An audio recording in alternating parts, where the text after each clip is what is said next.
Madhampatti ரங்கராஜோடைய DNS டெஸ்டோடைய report seal வைக்கப்பட்ட கவர்ல சென்னை ஹைகோர்ட்டுக்கு ஒப்படைக்கப்பட்டிருக்கு.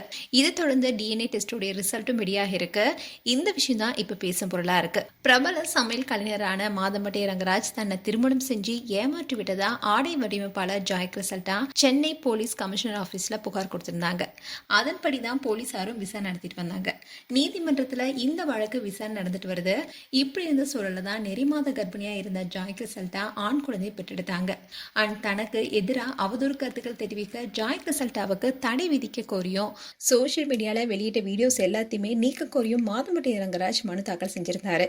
இந்த வழக்கு சென்னை ஹைகோர்ட்ல விசாரணைக்கு வந்தப்போ 2 தரப்பு வாதங்களையும் கேட்ட நீதிபதி ஜாய் கிறிசல்டாவுக்கு தடை விதிக்க கோரி மாதமட்டி ரங்கராஜ் தொடர்ந்த வழக்கை தள்ளுபடி செய்து உத்தரவிட்டாரு. இதற்கிடையில தான் ஜாய் கிறிசல்டாவுடைய குழந்தைக்கு தான் தந்தன டிஎன்ஏ சோதனையில உறுதியானா குழந்தைக்கு வாழ்நாள் முழுவதும் பொறுப்பேற்க நான் தயார்னு சென்னை ஹைகோர்ட்ல மாதமட்டி ரங்கராஜ் தரப்பு தெரிவிச்சிருந்தாங்க.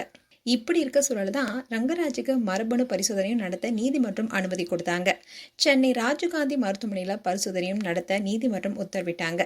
இந்நிலைதான் இந்த வழக்கு நீதிபதி செந்தில்குமார் ராமமூர்த்தி முன் மீண்டும் விசாரணைக்கு வந்தப்போ ஏற்கனவே பிறப்பிக்கப்பட்ட உத்தரவின் அடிப்படையில மாதமட்டி ரங்கராஜுக்கு மரபணு சோதனை நடத்தப்பட்டு அதன் முடிவுகள் மத்தியஸ்தராக நியமிக்கப்பட்டுள்ள ஓய்வு பெற்ற நீதிபதி PN பிரகாஷ் முன்னாடி சீல் வைத்த கவரால சமர்ப்பிக்கப்பட்டிருந்தது. இதை தொடர்ந்துதான் ஜாய் கிறிசல்டா குழந்தையை மாதமட்டி ரங்கராஜ் தான் தந்தையின டிஎன்ஏ பரிசோதனையில தெரிய வந்திருக்கிறதா தகவல் வெளியாக இருக்கு.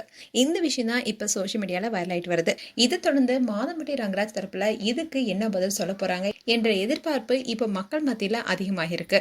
அதோட ஜாய் கிறிசல்டா தரப்புல என்ன கோரிக்கை வைக்க போறாங்க என்ற கேள்விகளும் எழுந்துட்டு வருது. அதோட இந்த வழக்குடைய விசாரணையை நீதிபதி செந்தில்குமார் ராமமூர்த்தி ஜூன் 8ஆம் தேதிக்கு தள்ளி வைத்து உத்தரவிட்டிருக்காரு. மேலும் உங்களுடைய கருத்துக்களை கமெண்ட் செக்ஷன் சொல்லுங்க. இது போன்ற வீடியோஸை பார்க்க news Tamil kids channel subscribe பண்ணுங்க. மறக்காம நோட்டிபிகேஷன் பட்டனை கிளிக் பண்ணுங்க.